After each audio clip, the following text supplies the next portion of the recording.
وہ بیچارہ بہت ہی پریشان ہوا. اس نے کہا اللہم لک الحمد، یا اللہ کیا میرا صدقہ قبول نہیں ہو رہا، آج پھر صدقہ کروں گا. تیسری رات میں پھر نکلا اندھیرے میں اور خاموشی سے اس نے ایک ہاتھ پہ صدقہ رکھ دیا. اب کیا ہوا؟ تصدق علی السارق. سارق کون ہوتا ہے؟ چور. اب اس نے ایک چور کے ہاتھ پہ صدقہ رکھ دیا. اب میں یہ حدیث پڑھتی ہوں، مجھے خیال آتا ہے چور بھی کتنا جینون تھا. یعنی چور نے صبح سب کو بتا دیا کہ ایک شریف آدمی رات میں میرے ہاتھ پہ صدقہ رکھ کے چلا گیا. آپ اس حدیث کو پڑھیں تو آپ کو معاشرے کی خوبصورتی نظر آتی ہے. چور بھی صبح اٹھ کے بتا رہا ہے کہ کسی نے مجھے صدقہ دے دیا. تو لوگ اس شخص پھر مذاق اڑانے لگ گئے کہ پھر کوئی انونیمس آیا تھا اور اس نے چور کے ہاتھ پہ صدقہ رکھ دیا. اللہم لک الحمد. یہ انسان جو تھا یہ بہت زیادہ ہی اب جو تھا وہ پریشان ہوا. اس نے کہا اللہم لک الحمد علی زانیہ و علی الغنی و علی السارق. اللہ میری چیریٹی پتہ نہیں قبول ہوئی یا نہیں ہوئی، میں نے تو 3 دن صرف آپ کی رضا کے لیے چیریٹی کی. رسول اللہ صلی اللہ علیہ وسلم کہتے ہیں کہ اللہ تعالیٰ نے ایک فرشتہ اس کو بتانے کے لیے بھیجا کہ تم نے جو بھی صدقہ کیا، زانیہ کو، غنی کو اور چور کو، قبلت، سب قبول کیے گئے. اس لیے کہ آپ صلی اللہ علیہ وسلم کہتے ہیں کہ زانیہ کے ہاتھ پہ اس نے صدقہ رکھا، کیا پتا اس کا پیور مال، اس کا پاک مال اس زانیہ کو توفیق دے دیتا کہ وہ زانیہ آئندہ اپنے اس پروفیشن کو چھوڑ دیتی. غنی کے ہاتھ پہ صدقہ رکھا، وہ تو خود غنی تھا تو وہ غنی اس کو فردر صدقہ کر دیتا تو اس شخص کو دوہرا ثواب ملتا. چور کے ہاتھ پہ صدقہ رکھا تو کیا پتا چور کو احساس ہو جاتا کہ میرے پاس مال کمانے کے لیے چوری کے علاوہ بھی آپشن ہے. جب اللہ رزق دینا چاہتا ہے تو خاموشی سے ایسے ہی پکڑا دیتا ہے. تو یہ ایک طریقہ کار تھا. آپ نے زین العابدین کا نام سنا ہے، رسول اللہ صلی اللہ علیہ وسلم کے گریٹ گرینڈ سن. زین العابدین کے لیے مشہور تھا کہ ان کی موت کے بعد یہ بات ڈسکلوز ہوئی جو کتابوں میں ملتی ہے کہ ہر رات تقریباً 100 گھروں کے باہر مدینہ میں کوئی نہ کوئی کھانے کی چیز چھوڑ کر آ جایا کرتے تھے. بعض دفعہ بڑی بڑی بوری اناج کی اٹھا کے کسی غریب کے گھر کے باہر رکھایا کرتے تھے. وہ تو جب ان کا انتقال ہوا اور ان کو غسل دیا گیا تو ان کے شولڈرز کے اوپر بوری اٹھانے کے، بوجھ اٹھانے کے نشانات سے پتہ چلا. اور جب پھر ان کی موت کے بعد وہ 100 گھروں کے باہر راشن آنا بند ہو گیا تب لوگوں کو پتہ چلا کہ یہ زین العابدین تھے. صدقہ کیجیے، آپ کی زندگیوں کی مشکلات دور ہو جائیں گی. ہم سٹریس میں ہیں، ہمارے بچے ڈپریشن میں ہیں، ہمارے گھروں میں سکون نہیں ہے، ہمارے گھروں میں جھگڑے ہیں، ہمارے گھروں میں بہن بھائیوں کی لڑائیاں ہیں، ہمارے گھروں میں وراثت کے مال پر خوب لڑائیاں ہیں. صدقہ کیجیے، اللہ کی رحمت انشاءاللہ آپ کے گھر پر نازل ہوگی. عبداللہ بن مبارک کے لیے آتا ہے کہ سیکریٹلی لوگوں کے ڈیپٹ جو تھے وہ ادا کر دیا کرتے تھے اور مینشن نہیں کرتے تھے. لوگوں سے جب ملتے تھے جن کے قرض اتارتے تھے تو بعد میں بالکل ایسے پریٹینڈ کرتے تھے کہ آپ بڑے دن سے آئے نہیں، کہاں تھے آپ. ان کو مینشن ہی نہیں کرتے تھے کہ انہوں نے ان کی مشکل دور کر دی. ابو مسعود کہتے ہیں کہ جب صدقے کی آیات قرآن میں آتی تھیں تو ہم پورٹرز بن جایا کرتے تھے. مسلمان اتنا صدقہ کرتے تھے، گھروں سے بوریاں کی بوریاں صدقہ کیا کرتے تھے کہ ہم پورٹرز بن جاتے تھے. ہم صدقہ یہاں سے وہاں لے کے جاتے تھے. آپ صلی اللہ علیہ وسلم نے کہا 2 طرح کے لوگوں پر رشک کی اجازت ہے.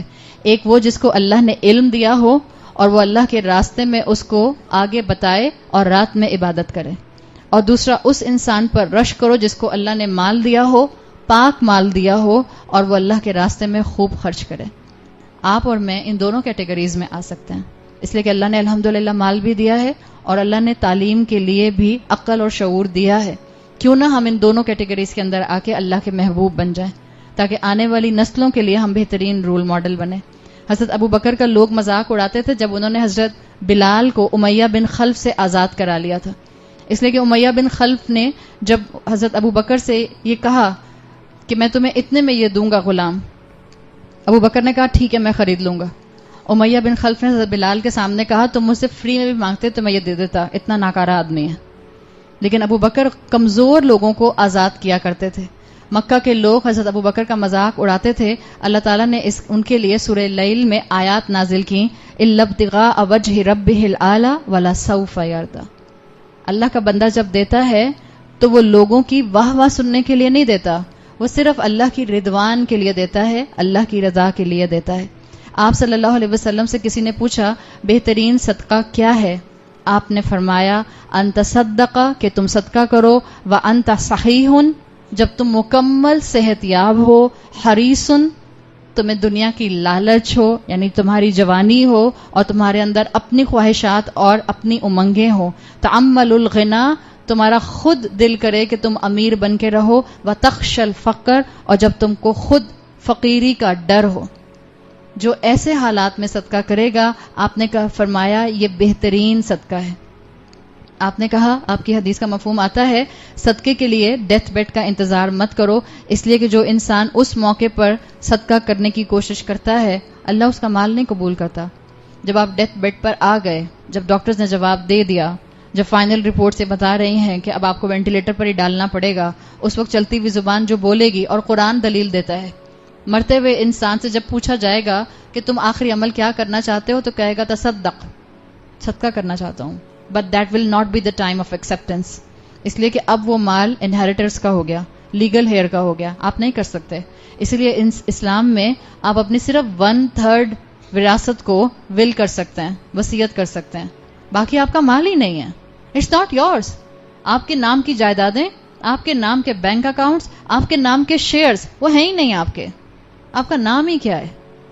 کوئی ویلیو نہیں رکھتا. اس نام کی کوئی ویلیو ہے؟ جو اب تک نام ہے وہ نام ہے. ابھی میرا نام عائشہ ہے، ابھی اگلے لمحے میرا انتقال ہو جائے تو کیا کہتے ہیں؟ یہ عائشہ کا جسم رکھا ہے، یہ باڈی رکھی ہے، یہ میت رکھی ہے. یہ نام کوئی بھی نہیں ہے، اس نام کی کوئی حقیقت نہیں ہے. اس زندگی کو بعمل گزار کر جائیے. ہمیں اپنے نام، ہمیں اپنے سٹیٹس، ہمیں اپنی خوبصورتی، ہمیں اپنے معاشرے کا مقام، ہمیں اپنے شوہروں اور والدین کے کاروبار اور ان کا جاب کا سٹیٹس بہت اپیل کرتا ہے. اپنا سکول، اپنی ڈگری، اپنی یونیورسٹی ہمارے لیے پرائیڈ کا باعث ہے. یہ چیزیں میری اور آپ کی پرائیڈ نہیں ہیں. آپ کی اور میری پرائیڈ یہ ہے کہ ہم اللہ کا بندہ بن جائیں، اللہ کی عبد بن جائیں، امت اللہ بن جائیں. اس لیے آپ صلی اللہ علیہ وسلم نے کہا کہ اپنی زندگی میں بہترین طریقے سے خرچ کرو. آپ صلی اللہ علیہ وسلم کی حدیث کا مفہوم آتا ہے جو فائنینشیل کرنچ آنے پر صدقہ کرتا ہے، اللہ اس کا حسن ظن باللہ بہترین طریقے سے ٹیسٹ کر لیتا ہے. جس کے اپنے ہاتھ میں مال نہ ہو وہ پھر بھی صدقہ کرے، صرف اور صرف اللہ کا توکل ہے جو اس کو بچا سکتا ہے. ينفقون في السراء والضراء، وہ جو تنگی اور خوشحالی دونوں میں خرچ کرتے ہیں. گمراہیوں کی